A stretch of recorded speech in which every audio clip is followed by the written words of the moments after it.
오늘 하나님 말씀 누가복음 13장 22절부터 35절까지 말씀입니다. 구원을 받는 자가 얼마나 적을까 질문해 보았습니다. 요즘 교회 다녀도 다 구원받는 것은 아니다. 그런 설교가 자주 들리네요. 삶의 열매가 없으면 심각하게 구원의 문제를 고민해 보아야 된다. 그런 설교지요. 나더러 주여 주여 하는 자마다 다 천국에 들어갈 것이 아니요 다만 하늘에 계신 내 아버지의 뜻대로 행하는 자라에 들어가리라. 마태복음 7장 21절 말씀이 자주 인용이 됩니다. 그러면서 두려운 질문이 생깁니다. 과연 교회 다니는 사람 중에 얼마나 구원받을까? 구원받는 이가 많을까 적을까? 오늘 말씀에서도 비슷한 질문이 제기되었습니다. 예수께서 예루살렘으로 이제 올라가십니다. 여행 초기에 한 사람이 질문을 했습니다. 주여, 구원을 받는 자가 적으니까? 23절 말씀이죠. 밑도 끝도 없는 질문이지요. 무엇으로부터 구원받는다는 것일까? 병으로부터? 로마의 압제로부터? 주님이 대답하셨습니다. 좁은 문으로 들어가기를 힘쓰라. 그 문으로 들어가기를 구하여도 못 들어가는 자가 많다. 그러셨죠. 일단 구원받는 자가 적다. 이런 뜻으로 이해해 둡시다. 그럼 왜 예수님은 구원받는 자가 적은가 그러셨을까요? 일단 주님은 문이 좁다 그러셨어요. 본문 앞뒤를 보면 예수가 생각하시는 문은 인간이 만든 문, 인간이 생각하는 구원의 문을 염두에 두신 것 같습니다. 당시 이스라엘에는 유대인들이 만든 몇 개의 구원의 문이 있었죠. 이스라엘은 바벨론 포로에서 돌아왔는데 아직 하나님은 시온산의 영광으로 돌아오시지 않으셨습니다. 예루살렘 성전이 복원이 되었지만 예전의 영광은 임재는 없습니다. 하나님의 영광이 함께 돌아오셨으면 이렇게 로마 제국에 당하진 않을 거다. 이런 생각이지요. 유대인들은 항상 여호와 하나님이 언제 어떻게 이스라엘을 로마로부터 회복하실까 생각을 했습니다. 기다렸습니다. 이 질문에 대해서 분파별로 해석이 달랐지요. 헤롯 왕은 아무 생각이 없이 로마 제국에 빌붙어서 권력을 유지하려 했습니다. 사두개파 대제사장 그룹은 헬레니즘에 붙어서 성전의 지배 체제를 유지하고 싶었습니다. 이 두 그룹은 현 체제 유지 세력이지요. 체제 저항 세력도 있었습니다. 바리새파는 율법을 제대로 지키면 메시아가 올 것이다. 이런 기대를 가지고 있었습니다. 자칭 사상, 율법 사상, 경찰 노릇을 했지요. 열심당은 무장 폭력 혁명을 도모했습니다. 에세네파는 마귀 세상이 된 세상에서 물러나 광야에서 기도하며 메시아를 기다리자 그랬습니다. 인간이 만든 문은 넓습니다. 세상에 내놓고 홍보할 수도 있고요. 아젠다를 제시할 수도 있습니다. 이해도 되고 인간이 조금만 노력하면 될 것도 같습니다. 그런데 예수 그리스도는 좁은 문으로 들어가라 그러셨습니다. 왜 좁은 문일까요? 예수 그리스도가 생각하신 좁은 문은 십자가의 문이기 때문에 그렇습니다. 예수님은 예루살렘에 올라가시기 전에 이미 결론을 내리셨어요. 사탄과 마지막 전투를 치러야 되겠다. 예루살렘이 어떤 곳입니까? 로마 제국이 파견한 총독이 있고요. 대제사장 가야바가 성전 지배 체제를 가지고 귀족 정치를 하고 있습니다. 70인 사내들인 공의회, 국회가 있지요. 열심당들도 여기저기 잠복해 있습니다. 그런데 예수는 예루살렘에 있는 여러 세력들 뒤에 있는 마귀, 사탄의 세력을 보고 계셨습니다. 예수 그리스도는 광야에서 40일을 금식한 후에 사탄과 첫 전투를 치루었습니다. 사탄은 하나님의 말씀 대신 빵을 목표로 삼으라고 좀 미혹을 했지요. 종교적인 영적 기적을 일으켜서 권능을 증명하라 뭐 이런 시도도 했고요. 자기 편에 붙어서 세상 부귀 영광을 누려라 뭐 이런 유혹도 했고요. 사탄은 이게 통할 줄 알았던 것 같아요. 하나님의 천상회의에 있는 하나님의 아들들, 천사들 중에 일부가 상당수가 이쪽 꼬임에 넘어갔거든요. 예수는 안 넘어갔습니다. 예수는 거절했지요. 혼자 광야에서 사투를 벌이면서 승리하셨습니다. 하나님 나라가 이 땅에 침투할 수 있는 틈을 만드셨지요. 예수님의 공생의 중간중간도 다 사탄과의 싸움이었습니다. 그런데 이제 최후의 전투가 남아 있습니다. 예수 그리스도가 이 최후의 전투를 어떻게 치르실 작정이실까요? 죽기로 작정하셨습니다. 오늘 33절 말씀, 그러나 오늘과 내일과 모레는 내가 갈 길을 가야 하리니 선지자가 예루살렘 밖에서는 죽는 법이 없느니라. 마가복음 10장 45절에서도 비슷한 말씀을 하셨었죠. 인자가 온 것은 섬김을 받으려 함이 아니라 도리어 섬기려 하고 자기 목숨을 많은 사람의 대속물로 주려 함이니라. 결론이 이미 났습니다.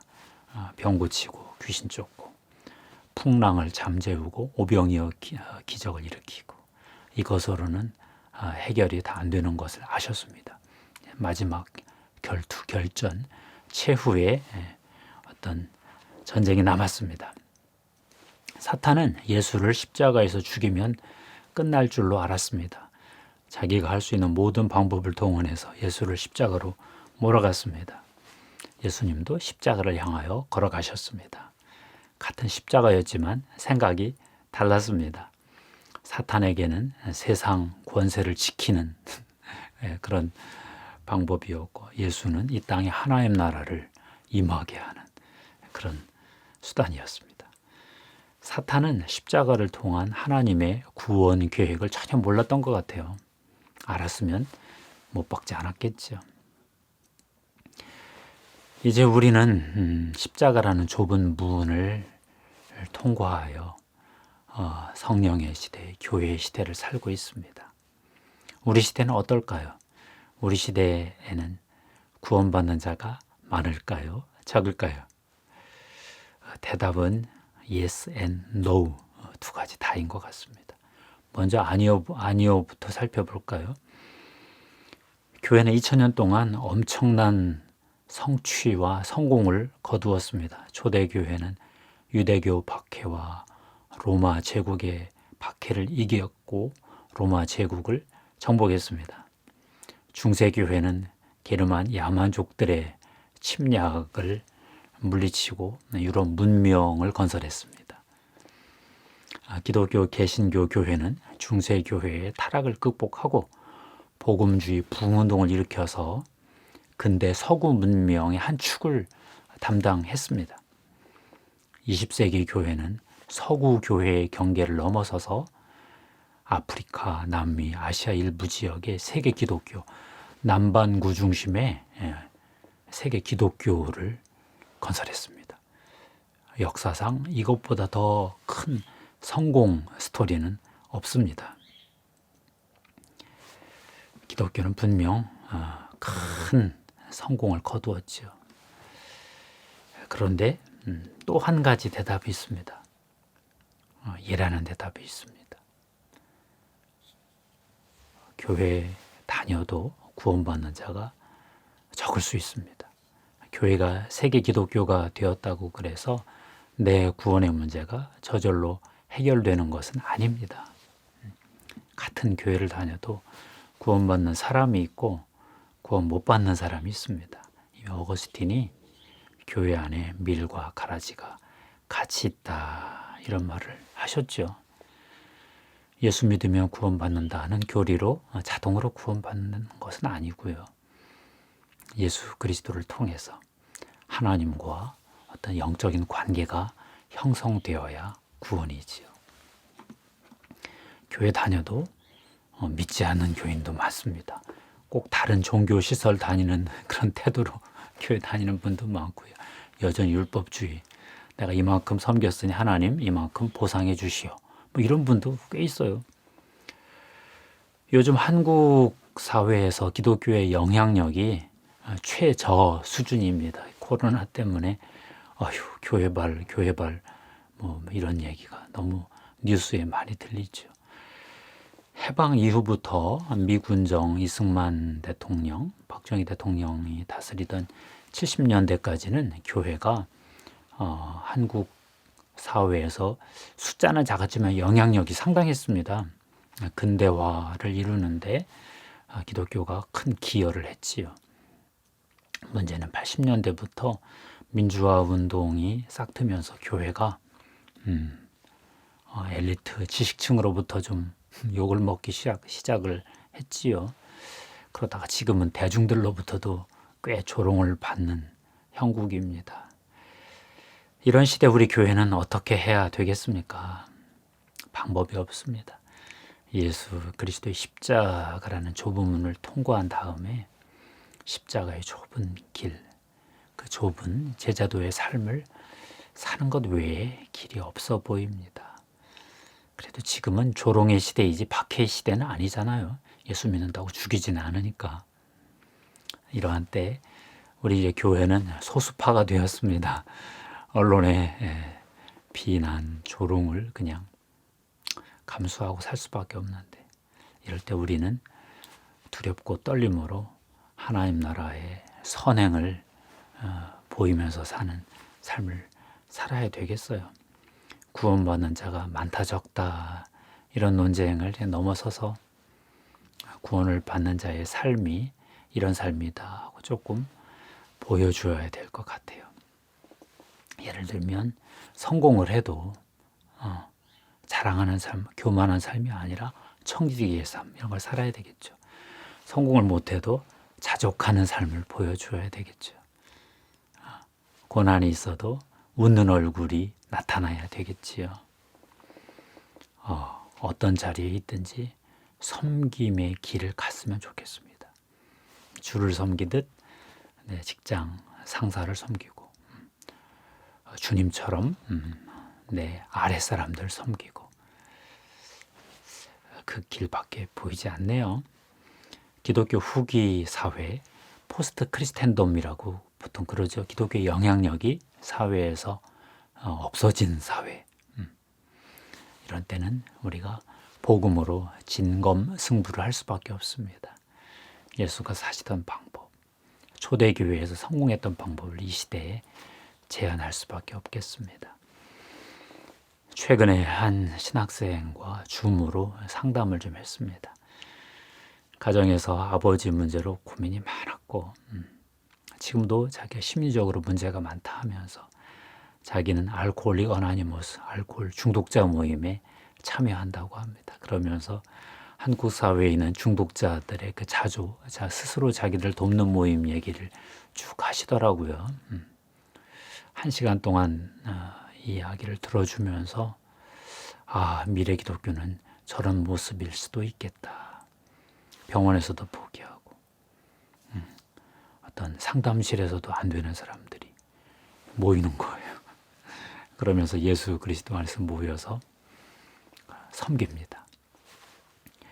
십자가의 길, 좁은 길, 들어갈 때만 가는 그런 문이 아니라 들어가서도 그 문을 통과해서도 십자가의 길을 사는 삶, 이것이 우리 시대의 교회의 모습이겠다 싶습니다. 그러면 구원받는 자가 많을까요? 적을까요? 일단은 좀 적을 것 같아요. 그렇지만 아주 적지만은 않을 수도 있다. 그런 적은 자들을 통해서 구원받는 자들이 계속 늘어날 가능성도 배제할 수 없습니다. 하나님의 역사 섭리의 길은 신비로운 길 아닐까요? 한국교회에 다시 복음의 어떤 부흥의 불이 번지기를 기도합니다. 큰 예전 같은 집회에서 일어난 그런 능력의 현장은 아니더라도 소그룹에서 복음의 역사가 드러나는 그런 길을 사모합니다. 기도하겠습니다. 하나님 아버지 감사합니다. 주님 축복하여 주시옵소서. 예수 그리스도의 십자가의 길을 다시 한번 선포합니다. 좁지만 들어가서 살다 보면 또 넓어질 수도 있는 길을 아버지 하나님 상상해 보았습니다. 예수 그리스도의 피를 뿌리고 덮습니다. 성령님 기름 부어 주시옵소서. 우리 구주 예수님의 이름으로 기도하옵나이다. 아멘.